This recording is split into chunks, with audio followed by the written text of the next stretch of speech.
सबसे पहले आपका स्वागत है कृष्णा जी। जी बड़े भैया, जितने भी बड़े भैया आज इस सच्चाई को दिखा रहे हैं, आपको दिल से धन्यवाद।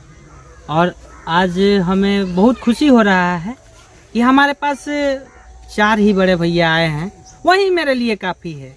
और नहीं तो आजकल सोशल मीडिया पे क्या चल रहा है, यही चल रहा है, ध्यान से देखिए इस बच्चे को, यही है जो रातों रात वायरल हुआ है। और जबकि पहला वीडियो वही है। रातों रात वायरल कैसे हो गया भाई? आप डालोगे तब ना वायरल होगा।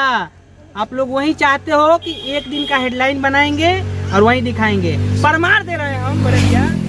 परमार में सहदेव है, सलोनी है, रानू मंडल है, कच्चा बादाम है। कहाँ है वो लोग? कौन क्रिएटर है? आप लोग वही दिखाते हैं। लेकिन आज हम आप सबसे खुश हैं। अगर हमसे गलती हुआ हो कुछ, इसके लिए माफी चाहते हैं। बहुत अच्छा गाना रिलीज हुआ है, थोड़ा दर्शकों को सुना दिए गीत। जी बड़का भैया, आज हमके उ सौभाग्य और वो प्यार रोवा सब के मिलल बा कि रोवा सब के बीच में खड़ा होकर वो हम गाना गावत नहीं। और गाना हमारे यूट्यूब पर आ गई बावे। आ कृष्णा जैक टीम जितना भी एल्बम कैले बा, कहीं ना कहीं वो सब एल्बम से ज्यादा अमाउंट एल्बम में लगे बावे। और ये एल्बम कुछ हाई लेवल बा कृष्णा जैक टीम खातिर, ना तो मार्केट में बहुत सारा वीडियो बावे, ओकरा खातिर हमरा कोनो दिक्कत नहीं के। और गाना बा हमार, अरे देखे में लागता ऋतु रानी मुखरजी, बोलो ना चेक रेट के तना के भरदी, बोलो। हर देखे में लागता ऋतु रानी मुखरजी, बोलो ना चेक रेट के तना के भरदी। तो तारा देखिए के लागे लागल भूख बा, है जवानी के ऐसा लूक बा। हे बाबू 4 दिन के सटाय अभिभूक बा, है जवानी के ऐसा लूक बा।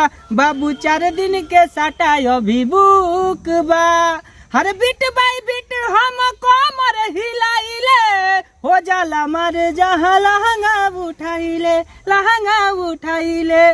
तो बाटे गजबे जवानी के जोश, देखिए के उड़ल बा होश।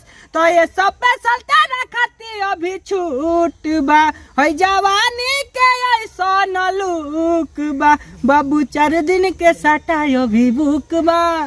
तो इंडस्ट्री में प्रचलन है कि कोई भी सिंगर अपना गाना रिलीज करता है तो पहले प्रेस कॉन्फ्रेंस, बाद में गीत रिलीज करता है। आप अपना गाना रिलीज कर चुके हैं और बाद में प्रेस कॉन्फ्रेंस कर रहे हैं, ऐसा कि और कुछ अलग कर रहे हैं? ऐसा नहीं, कुछ अलग नहीं कर बड़का भैया। कैसे कि हमार उतना दूर सोशल मीडिया सोशल नेटवर्क नहीं थे, उतना दूर हमार पहुँच नहीं के, वो बड़ भैया लोग से हमार जान पहचान नहीं के। और जमुना के चलते हमके हइये मिल गई, हमके सौभाग्य बावे। और हम खुश बानी कि आज हमके मिलल, बहुत खुशी बा। अच्छा, मतलब ये गाना कौन टाइप के माने बा? कॉमेडियन टाइप के बा? नहीं, कॉमेडियन टाइप के नहीं। एगो अच्छा लेवल के, जैसे कि ऑर्केस्ट्रा सॉन्ग बा, लेकिन एगो अच्छा लेवल के बा, वहीं बजा सकत नहीं रहुआ।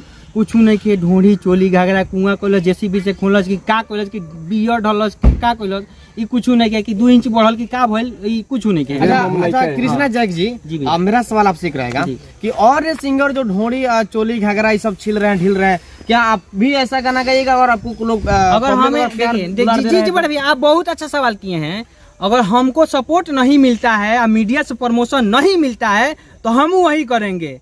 हम भी आपके साथ सवाल जवाब करेंगे कि कितना वादा घुसा दीजिएगा, यहाँ तो कोई दिक्कत नहीं है। ना घुसा दीजिएगा, ऐसा नहीं होगा। आपके बातों से जाहिर होता है कहीं ना कहीं आप मीडिया से नाराज है। जी हम नाराज इसीलिए हैं कि हम आपसे पहले ही बोले कि ध्यान से देखिए इस बच्चे को, यही है जो रातों रात वायरल हुआ है। वायरल हुआ कहाँ